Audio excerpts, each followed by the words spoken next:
Course में change हुए, rather ये कोर्स में चेंज लास्ट ईयर हो गया था बट इम्प्लीमेंट नहीं हुआ, बट इस ईयर से इम्प्लीमेंट हो गया। ठीक है, इकोनॉमिक्स को ना हम पढ़ेंगे इस साल से एज डिसिप्लिन। डिसिप्लिन का मतलब यहाँ पे वो डिसिप्लिन नहीं है कि ऑर्डर में काम करना है, ओबीडियंस है। डिसिप्लिन का मतलब हम समझेंगे कि इकोनॉमिक्स एक साइंस है, ये इकोनॉमिक्स एक आर्ट है। ठीक है, ओके। ये फर्दर स्टडीज में पढ़ाया जाता था पहले कॉलेज में, और ये अब 11th के अंदर लेके आ गए। तो देखो, अब इकोनॉमिक्स एक साइंस है या नहीं, सवाल उठ के आता है। It if it is a science और if it is not a science, वो हमें फाइंड करना है। तो साइंस को ना हम दो कैटेगरीज में बांटते हैं बच्चों। एक होती है नेचुरल साइंस और एक होती है सोशल साइंस। नेचुरल साइंस यानी कि फिजिकल साइंस, यानी कि वो साइंस जो बेसिकली आपने क्लास 10 तक पढ़ी थी, या आपके जो मित्रगण अभी पढ़ रहे हैं, उसमें क्या क्या आती है, फिजिक्स, बायोलॉजी, केमिस्ट्री। ठीक है, और अगर हम बात करते हैं सोशल साइंस की, तो सोशल साइंस साइंस की वो फील्ड है जो किस चीज से रिलेट करती है, बताओ। Politics, social activities, human behaviour, social बिल्कुल सही, एक्टिविटीज। जो डील करती है ह्यूमन बिहेवियर से।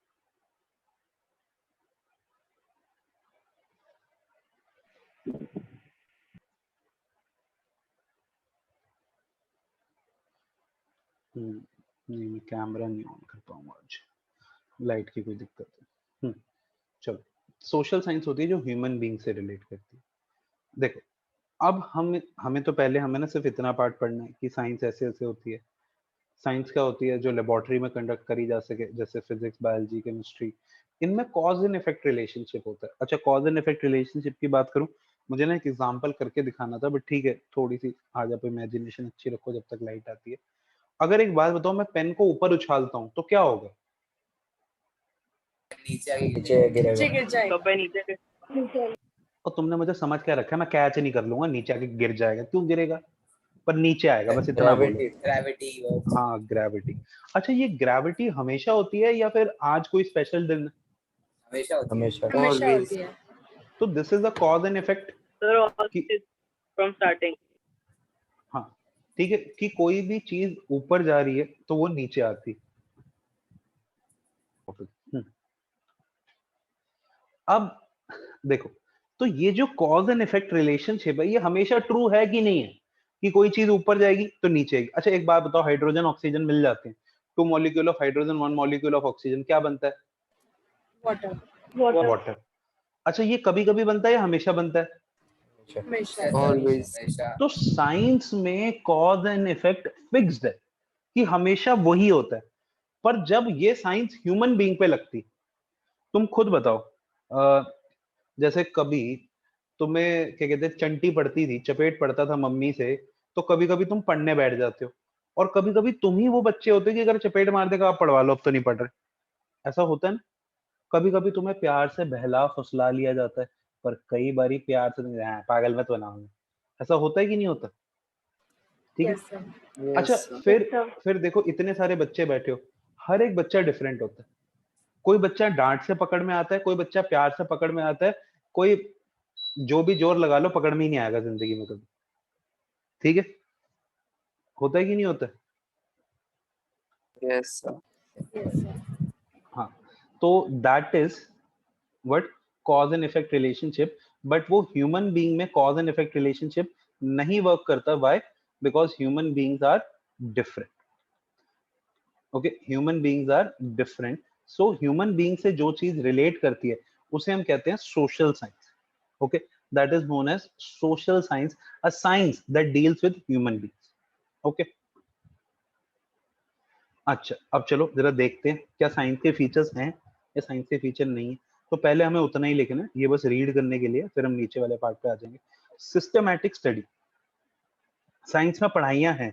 अब मुझे अब एक बात बताओ, इकोनॉमिक्स में पढ़ाइयां हैं क्या? Yes sir.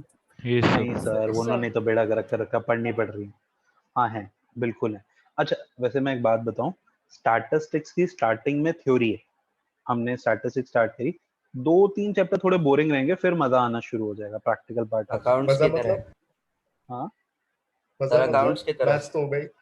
हाँ काइंड ऑफ कि पहले थ्योरी है, फिर जब प्रैक्टिकल शुरू हो जाएगा तो आपको मजा आना शुरू हो जाएगा। ठीक है, साइंटिफिक लॉ, देखो साइंस में लॉ होते हैं, लॉ ऑफ ग्रेविटी होता है, लॉ ऑफ इनर्शिया होता है, अलग अलग काफी लॉ होते हैं। अगर इतनी साइंस आती होती तो डॉक्टर होता, चार्टर्ड अकाउंटेंट थोड़ी होता। इकोनॉमिक्स में भी लॉ, इकोनॉमिक्स में लॉ है, law of diminishing marginal utility. याद है कि जब वो आप गोलगप्पा खाते हो तो वो खट्टा खट्टा पानी, मीठे मीठे आलू, मीठे मीठे आलू, खट्टा खट्टा पानी, फिर नेक्स्ट गोलगप्पा, पढ़ा था ना? Law of diminishing marginal utility, law of equi marginal utility, फिर लॉ ऑफ डिमांड, तो यहाँ पे भी लॉ है। तो भैया दो टिक्के लग गए हैं, दो बातें ठीक है। कॉज एंड इफेक्ट रिलेशनशिप, हाँ भैया साइंस में है, इकोनॉमिक्स में भी है। प्राइस बढ़ता है, डिमांड कम होती है, प्राइस कम होता है, डिमांड ज्यादा होती है, प्राइस बढ़ता है, सप्लाई बढ़ती है, कंजम्पशन बढ़ती है, सेटिस्फेक्शन कम होती है। पर 100% कॉज एंड इफेक्ट रिलेशनशिप नहीं है साइंटिफिकली। ठीक है, प्राइस के बढ़ने पे डिमांड कम होगी, पर ये भी डिफर करेगी। एक बंदा शायद प्राइस के बढ़ने पे डिमांड 10 से 2 कर दे, एक शायद 10 से 8 करे, एक शायद 10 से 10 भी रहने दे, क्योंकि उसके पास बहुत पैसा है। This is possible. ठीक है, तो ये डिफरेंट होता है। अच्छा, फिर जैसे डिमांड का एक फैक्टर है टेस्ट एंड प्रेफरेंस। मैं डिमांड और कंज्यूमर के ही रीजंस इसलिए दे रहा हूँ क्योंकि मैंने अभी वही 2 चैप्टर कराए हैं तुम लोगों को, मतलब 3 चैप्टर में जो 2 पार्ट कवर हुए हैं, तो मैं दूसरे रीजन नहीं दे सकता तुम्हें, इसीलिए वो एग्जांपल दे रहा हूँ। टेस्ट एंड प्रेफरेंस, उसको कैसे जज करोगे? यूटिलिटी, वो भी डिफरेंट है ना, हर एक बंदे के लिए यूटिलिटी भी अलग है। एक बंदे के लिए बर्गर यूटिलिटी बहुत ज्यादा देता है, एक बंदे के लिए वड़ा पाव ज्यादा देता है, एक बंदे के लिए इडली सांभर देता है, डिफर करती है। वेरिफिकेशन ऑफ लॉ, देखो क्या कहते हैं, साइंस के लॉ तो बिल्कुल कभी भी जाके आप वेरीफाई कर सकते हो, पर जो इकोनॉमिक लॉ हैं वो भी वेरीफाई करे जा सकते हैं, बट अगेन थोड़ी सी उनमें कमी। तो ये जो अभी हमने इन्वेस्टिगेशन करी, ये जो अभी हमने वार्तालाप करी, चार्जिंग पे लगा रहा हूँ, तो जो हमने वार्तालाप करी उससे हमें ये बात पता चली कि हाँ, economics is kind of science. ठीक है, तो जब हम इकोनॉमिक्स को as a kind of science पढ़ते हैं, ठीक है, तो फिर एक बात और आती, पॉजिटिव इकोनॉमिक्स और नॉर्मेटिव इकोनॉमिक्स। मैं पूरे पूरे पैराग्राफ करा के फिर डिफरेंस पे आ सकता था, पर मैंने कहा चलो डिफरेंस में ही पूरी चीज समझा देते हैं, वो बेटर है। अब वो देखो डिफरेंस में मैं कैसे समझाऊंगा। पॉजिटिव इकोनॉमिक्स या फिर पॉजिटिव साइंस, नॉर्मेटिव इकोनॉमिक्स यानी कि नॉर्मेटिव साइंस क्या कहते हैं? पॉजिटिव साइंस कहती है द थिंग विच आर, जो चीजें हैं। नॉर्मेटिव, जो होनी चाहिए, what should be, what ought to be, what must be, they are normative। ठीक है, positive what is, normative what should be। ठीक है, जैसे India is a poor country, वो तो है। India should become rich country, India must become rich country, India ought to become rich country, वो होना चाहिए। ठीक है, जैसे हमने एक एग्जांपल ले लिया, मजाक में बोल रहा हूँ बस बेटा, दिल से मत लगा लेना, किसी को भी पकड़ूंगा। जैसे मैंने एग्जांपल बोल दिया, स्वयं नलायक, एग्जांपल के तौर पे बोल रहा हूँ बस। ठीक है, I am just speaking truth for kidding purpose. हाँ, अच्छा, तो अब मैंने कह दिया ये नलायक है, तो ये पॉजिटिव इकोनॉमिक्स है क्योंकि वो है। नॉर्मेटिव, स्वयं will become a topper, he will score full marks, that must. इस ये चीज वेरीफाई करी जा सकती है। इंडिया पुअर कंट्री है, क्यों नहीं वेरीफाई कर सकते? बहुत आसान है। assumption कह सकते हैं सर। किसको? नॉर्मेटिव को अजम्पशन कह सकते हैं, पॉजिटिव को नहीं। Positive is based on facts, positive is factual. मैं कह रहा हूं India is a poor country, अरे भैया है पुअर कंट्री इंडिया। यहाँ पे 30 करोड़ लोग 1,000 रुपया महीने में नहीं कमा पाते। समझ रहे हो हमारे देश में कितना गलत हो रहा है? 30 करोड़ लोग 1,000 रुपए महीने में नहीं कमा पाते, वो 1,000 रुपए जो शायद तुम एक पिज्जा पे खर्च कर देते हो। ठीक है, वेरीफाइड है सर हम हमारे मैकडी का देश में। खाते हैं, आप डिलाइट्स का खाते हो। हाँ जी, मैकडी का हम खाते हैं, आप डिलाइट्स का महंगा वाला खाते हो, तो आप 1,000 रुपए खर्चते हो हमने।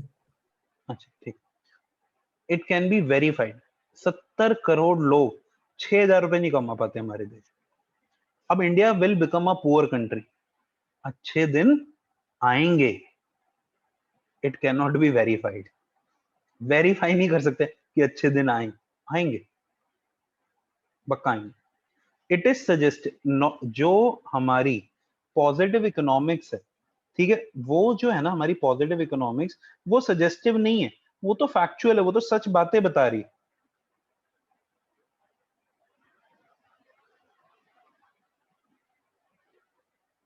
ठीक है, हमारी जो, एक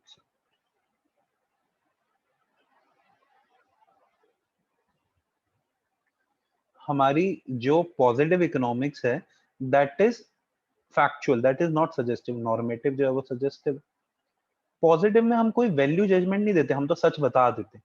नॉर्मेटिव में हम वैल्यू जजमेंट देते हैं, देश हमारा विश्व गुरु बनेगा, हमारे देश में से गरीबी दूर हो जाएगी, दिल्ली शंघाई बनेगी, ठीक है, न्यू दिल्ली न्यूयॉर्क बन जाएगी, समथिंग लाइक दिस। ये जो बातें हम करते रहते हैं, दीज थिंग्स आर नॉर्मेटिव।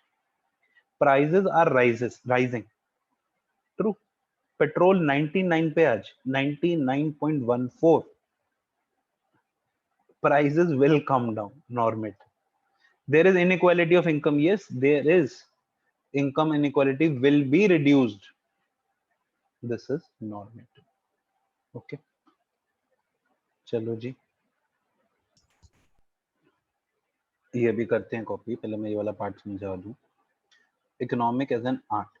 देखो, जब भी तुम आगे जाके कोई भी स्टडीज पढ़ोगे ना, तो तुम्हें हर सब्जेक्ट को एज अ साइंस और आर्ट पर पढ़ाया जाएगा। तो साइंस होती है थ्योरेटिकल नॉलेज, आर्ट होती है प्रैक्टिकल नॉलेज, कि प्रैक्टिकली अप्लाई होती है कि नहीं होती। तो देखते हैं, साइंस तो वो है सोशल साइंस, आर्ट है या नहीं। आर्ट क्या होता है? It is a practical application of knowledge for achieving definite aim. Science principle lay down करता है, आर्ट उसे एक्चुअली परफॉर्म कराता है, ठीक है। Economic is an art, it give us practical guidance to the solution. ये लिखने की हमें जरूरत नहीं है, हम इतना पार्ट लिखेंगे, फिर इतना लिखेंगे, फिर ये लाइन छोड़। जैसे देखो, we all know there is oil shortage in India. अब एक बात बताओ, ऑयल शॉर्टेज इन इंडिया, ये लाइन पॉजिटिव साइंस है कि नॉर्मेटिव साइंस है? Positive. Positive. Government, we also know government aims at removing oil shortage. ये क्या है? नॉर्मेटिव। नॉर्मेटिव। जब गवर्नमेंट एम करती है कि वो ऑयल शॉर्टेज को दूर करेगी, तो गवर्नमेंट को प्लानिंग करनी पड़ेगी, जैसे कहते हैं इकोनॉमिक प्लानिंग, इकोनॉमिक डेवलपमेंट। तो उसके लिए कुछ ना कुछ प्रैक्टिकल सॉल्यूशंस निकालेगी। जैसे जब तुम क्लास 12th में आओगे, तुम एक चीज पढ़ोगे, इंडियन इकोनॉमिक डेवलपमेंट। तो इंडियन इकोनॉमिक डेवलपमेंट में क्या है कि हमारी जो प्रॉब्लम्स है उन्हें समझना, poverty, human capital formation, rural development, ठीक है, एनवायरमेंट, इंफ्रास्ट्रक्चर, ये सब चीजें जब, अनएम्प्लॉयमेंट, तो ये जब सब चीजें पढ़ेंगे तो these are economic problem which are positive sense. पर जब हम उनके लिए एक्शन लेते हैं, तो प्रैक्टिकली वर्क करते हैं डेवलपमेंट के लिए, तो वहां पे प्रैक्टिकल वर्क आता है, तो वहां पे आर्ट आता है। तो इकोनॉमिक्स एक आर्ट भी है। सीरियसली इकोनॉमिक्स एक आर्ट है, क्योंकि इकोनॉमिक्स क्या है? Making the right choices. तो जब भी आप एक राइट चॉइस करते हो, आप दिमाग लगाते हो और एप्लीकेशन करते हो काम की, तो yes, economics is a art also. Okay, आप इस पार्ट को रीड करो। जो पार्ट आपका रिमेनिंग रह गया लिखने का, वो आपके फोन में आ जाएगा, ठीक है। सो